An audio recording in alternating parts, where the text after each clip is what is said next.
What's up, YouTube? It's time to learn how to sell some cars.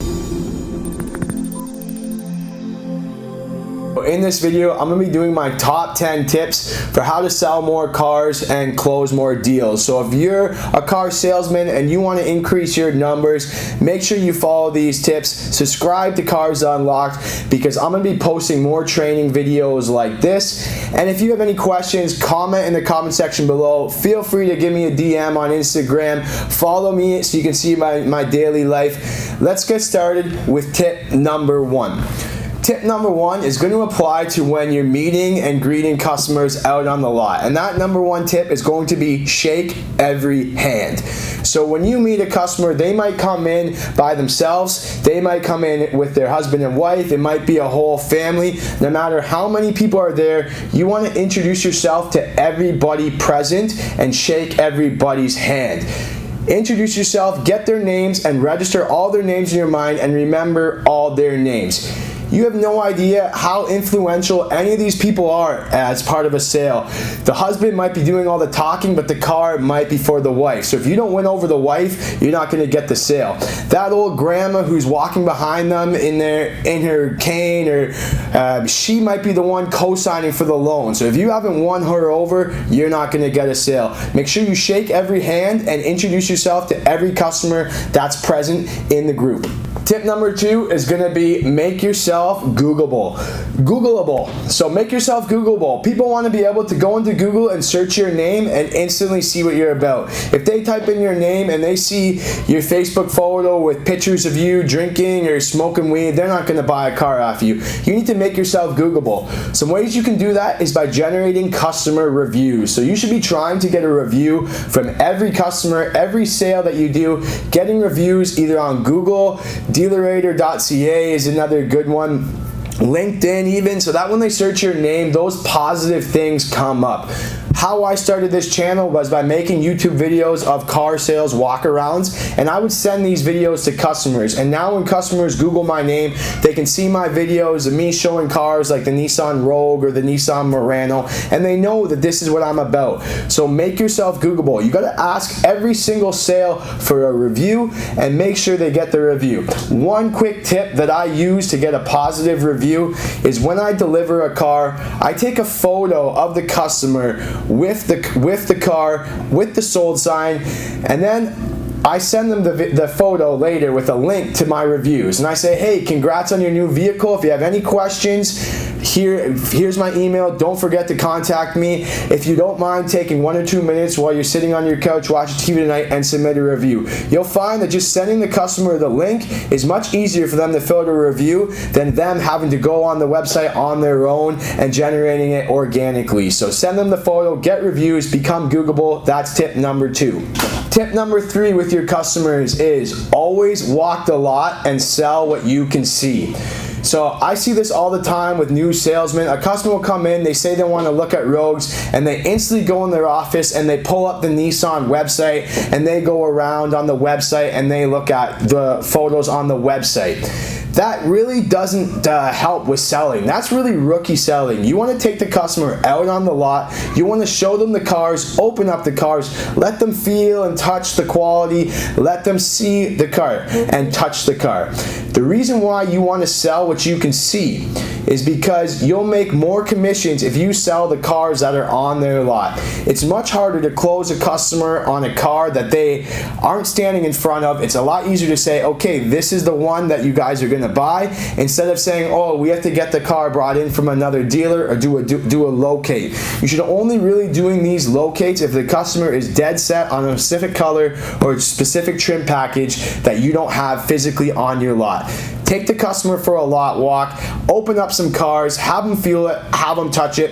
It's much easier to generate the test drive when the customer is already standing and sitting in the driver's seat and the car's open. All you have to do is say, okay, you've seen the car, now let's take it for a drive. Number 4, guys, this one might come as a little bit of curveball and you might twist your head a little bit, but my biggest tip is you are not in the car sales business, you are in the appointment business. So what that means is you want to be booking as many appointments as you can. Appointments sell cars. It's much easier to sell a car, you'll have a higher closing ratio with someone that you've booked in for an appointment or a be-back than a fresh up on the lot. You always want to be in your office making calls every day. Set a designated time, maybe an hour to 2 hours a day making calls. You should be making about 30 to 40 calls a day, trying to book appointments and getting people locked in to come at a scheduled time. The general rule of thumb that I use is if you're not out on the lot looking at cars with customers or doing a lot walk, you should be in your office making calls, booking appointments. So don't be lazy, grind it out. I know it sucks making calls, but there's always someone to call. I don't want to hear from anybody, or I hear from other sales guys all the time that they don't have any leads to call. That's just laziness, and that's them making up excuses. There's always leads to call.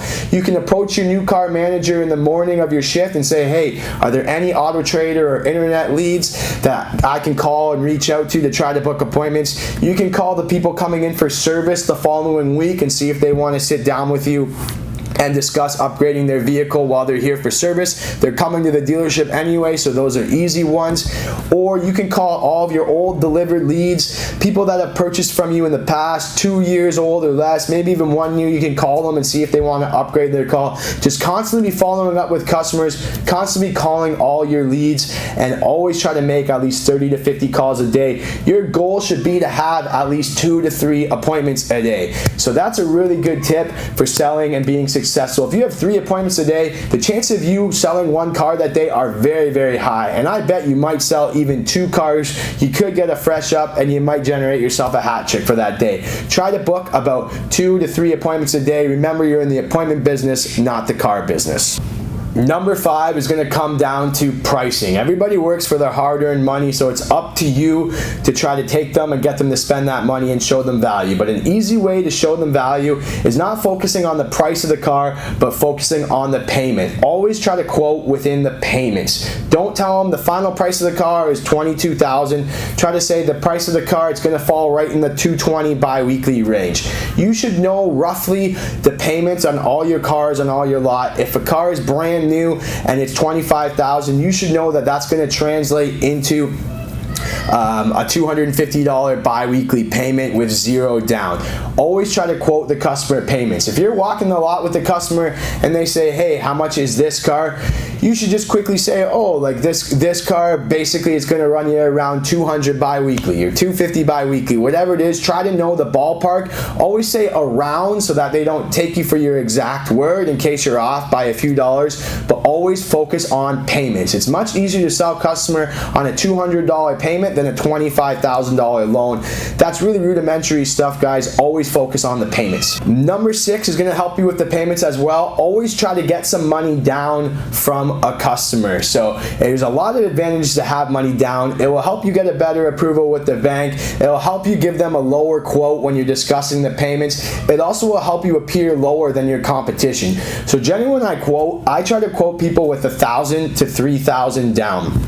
The reason why I do that is if they've gone shopping and they've looked at 4 cars and every other car dealership quotes them with 0 down, and if you quote them with $1,000 down, your payment is going to automatically be less than what the other dealerships quoted them. So they're going to be coming at $220 bi-weekly, and your $1,000 down payment is going to be maybe $210 bi-weekly. The customers see that $210 and instantly think you're the lowest price, but they don't realize that you've quoted them with $1,000 down. Just say it very subtle. Just say, hey guys, the payments on this car is $210 bi-weekly with $1,000 down payment. They don't really register. It's kind of like a mental thing. All they're focusing on is that final payment of $210 bi-weekly, and it's going to instantly put you lower than your competition, the rookie guys who don't quote with any money down. Number 7 is to always be positive. Never be negative. No matter what happens in your life, you need to have a light switch. I kind of call it customer mode, where you're in customer mode, you're going to be smiling, you're going to be happy, no matter how down you are. If you broke up with your girlfriend that day, or you're having a really rough day, or your last customer blew you off, you can't let that reflect into your attitude when you're dealing with customers. Always have that customer mode where you're positive, you're happy.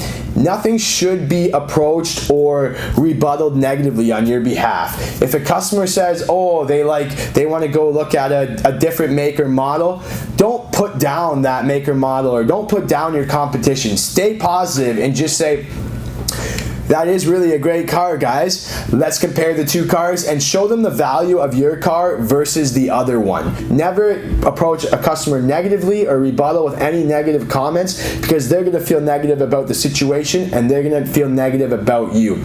Some other hurdles that you might come up with where you need a positive attitude is kids. So a lot of customers will come in with their families and kids.